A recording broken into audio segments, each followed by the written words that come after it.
প্রিয় গাইস, আবার চলে আসলাম একটা সিঁড়ির রুমের কাজ নিয়ে।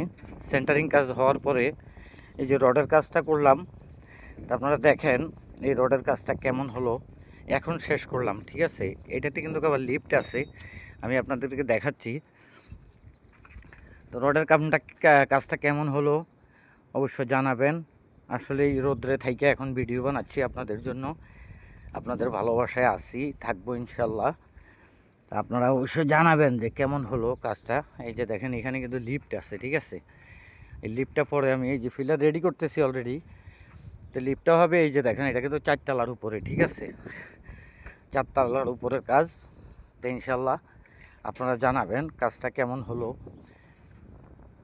শ্রম দিয়ে যাচ্ছি, বাকিটা আল্লাহর ইচ্ছা। আপনাদের সাথে আছি ইনশাল্লাহ, থাকবো এবং ভিডিও দেওয়ার চেষ্টা করব সব সময়। এই যে লিফটের চিত্রটা আপনাদেরকে দেখাচ্ছি। এই যে দেখেন, আমার মোবাইল পড়ে যায়নি কি আবার ওই টেনশনে আছি। তো অবশ্যই কেমন হলো আমার কাজটা আপনারা জানাবেন ইনশাল্লাহ। আসসালামু আলাইকুম। অবশ্য ভালো লাগলে একটু শেয়ার করে দিবেন।